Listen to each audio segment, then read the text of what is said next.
Hi everyone, my name is Jess, and I'm here to share my story with you in hopes that this can help you learn and grow and find yourself like I'm learning and growing and finding myself, and to share some of the tools that I've gotten along the way. Hopefully they'll be helpful for you. I wanted to start off by mentioning that my story does have parts in it that you may find triggering or that you may find hard to listen to. And so I just wanted to give you that warning at the very beginning before you continue to follow me along my journey. So, I will start off by saying that as a small child, I was a victim of sexual assault by somebody of power that took advantage of the situation that I was in and the position that they had. And that was something that affected me, of course, very greatly throughout my life. I come from a family that suffers from a history of alcoholism and drug abuse, and also a family that has suffered from physical abuse as well as mental abuse. So there's been a lot of trauma throughout generations in my life. As I got older, I suffered from anger management issues and fell into addiction as well. And this was something that I had to overcome. So I started attending therapy. I was lucky enough to be partnered with not only a one-on-one therapist, but also I was able to enroll into several group therapies that were based off of childhood trauma. And I do find that I grew a lot throughout therapy. It definitely offered me some of the tools that I have now, learning my window of tolerance.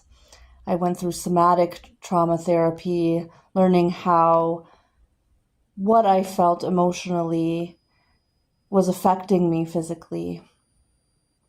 And I met a group of amazing women, and we shared stories of our past with each other, which was also very difficult to witness, but super important in my healing journey. And that's part of what gave me the strength to be able to share my story with you now. But one thing that I found therapy lacked for me was how to hold space for myself after the session had ended. So you get this hour of time with your one-on-one therapist or in your group therapy where you are sharing really vulnerable information that you have been hiding and pushing down throughout your entire life. And after your hour is up, you are then, for lack of a better term, released back into the world. And you had just spent this last hour revisiting your trauma, stirring up things from the past. And even if you had the intention of having something healthy set in place to be able to bring yourself back to a state of quote unquote normalcy, bring yourself back to, shall I say, reality, you are often felt feeling so raw and hurt and helpless because you have re-experienced and relived everything through what you've had to share during your session. And so I know for myself personally, while I was going through this therapy to find healing, it was also bringing me a lot of pain. And by the time I would get home, I would try to bury the feelings back down again with drugs and alcohol so that I could feel numb, so that I didn't have to feel what I was feeling, because I didn't know how to hold space for myself with love and compassion. And growing up, I didn't receive a lot of love and compassion. So later on in life, I found yoga. And at first for me, like it is for many people, especially in our Western society, it was something that I used as a form of stretching and exercise. Growing up, I always loved to move my body. I was in gymnastics, swimming lessons, dance, cheerleading. And so yoga was just something that seemed to fit in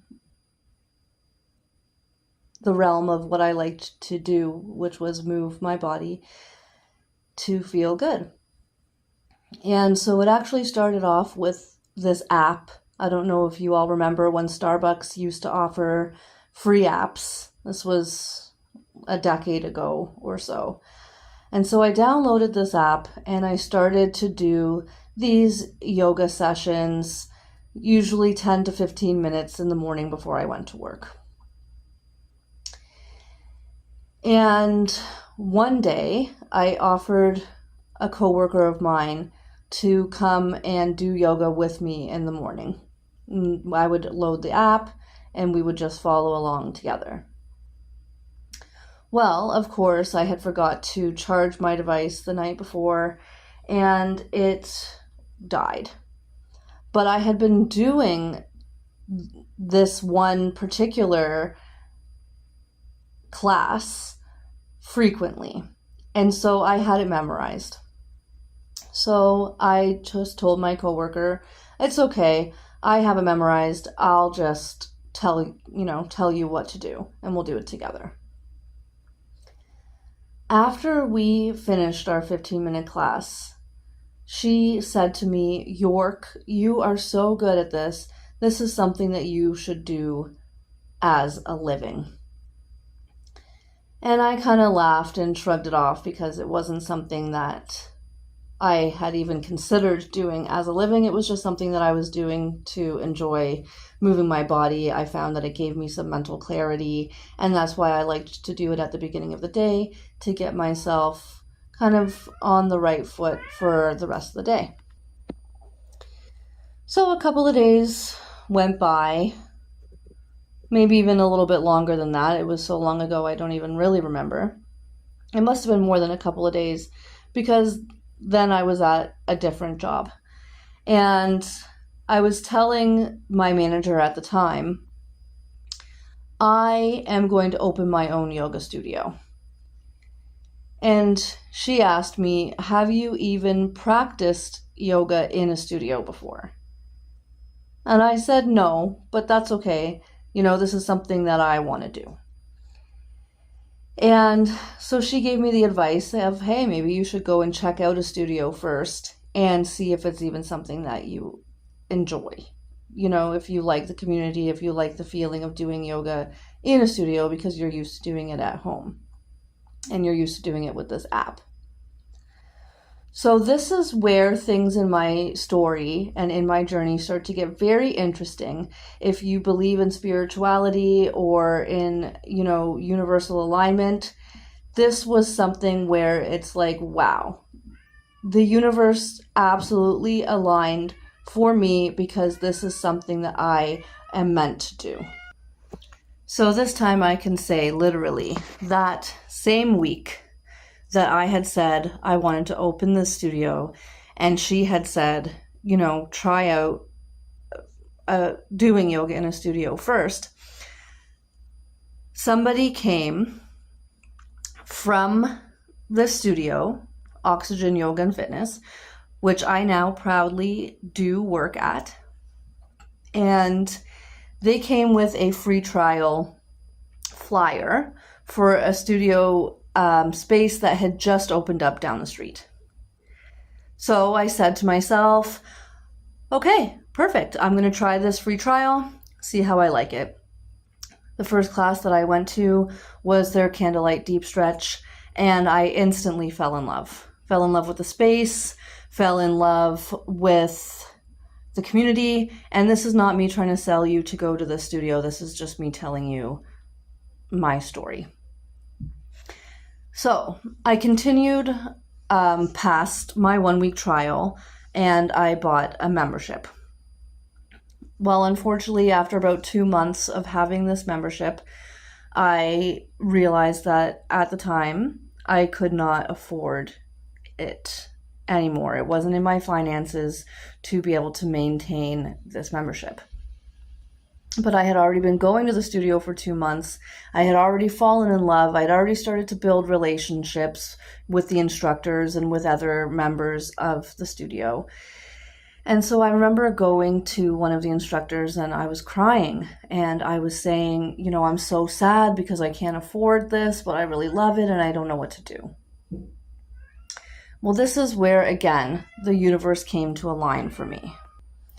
Because she said to me that the owner was actually thinking about starting something called karma cleaning, where basically you clean the studio for a membership.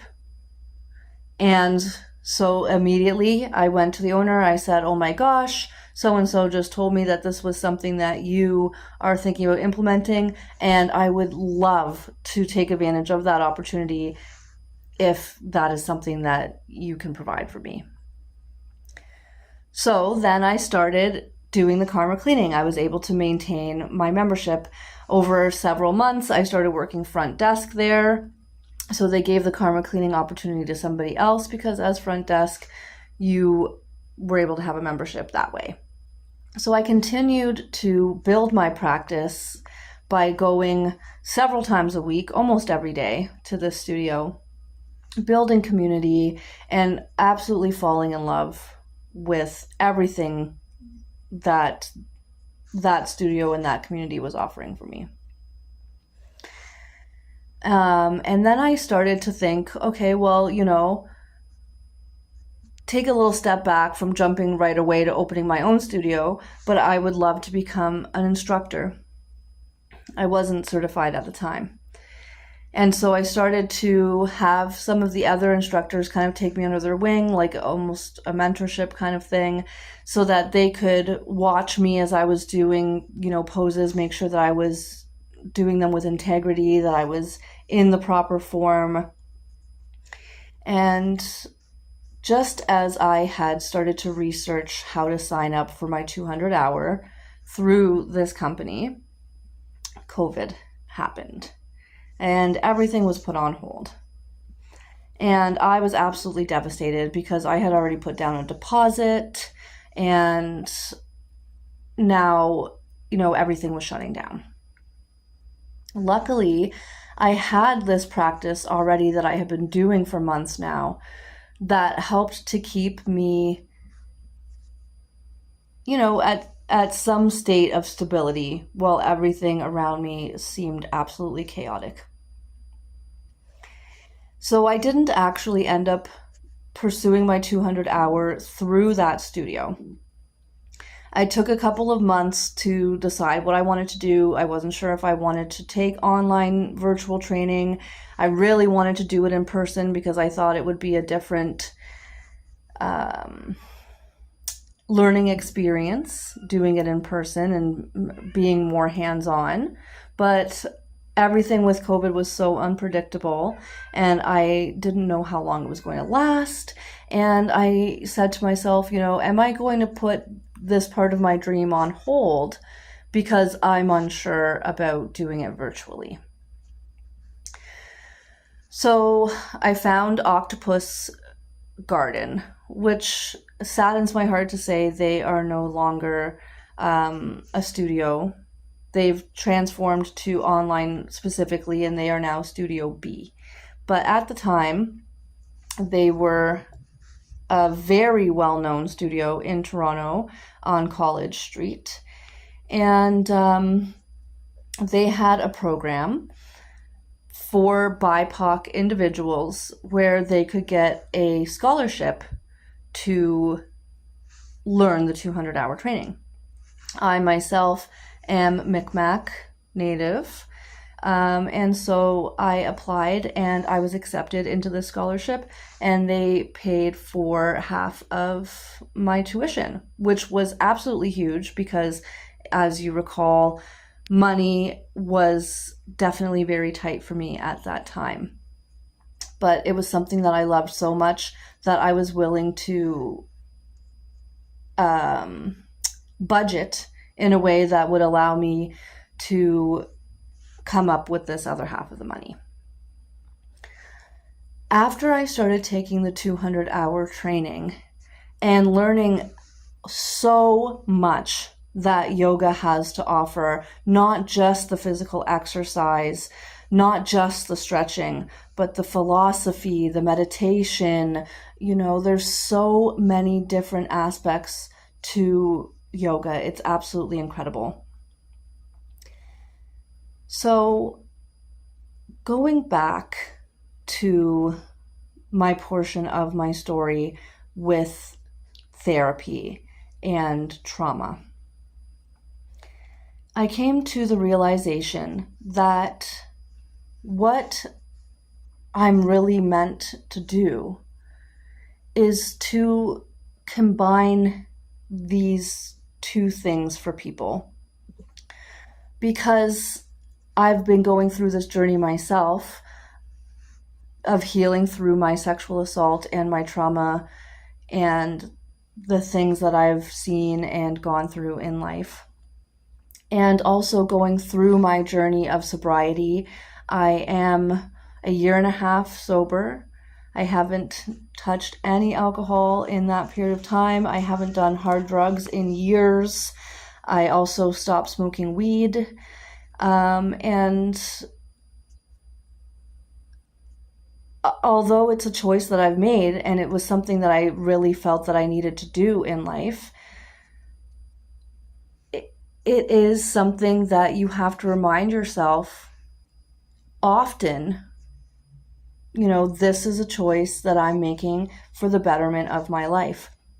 Because when you've been addicted for years and it's become such a normal part of your daily routine, of your lifestyle, it definitely, I'm not going to sugarcoat it, takes work and dedication to become sober and stay sober. It really has to be something that you want. It's not something that somebody else can force you into. And unfortunately, and fortunately, that's the case. I say unfortunately and fortunately because if somebody forces you into something and it's not something you're ready for, then the likelihood of maintaining it is not as high. I also say unfortunately because I've lost family members to addiction.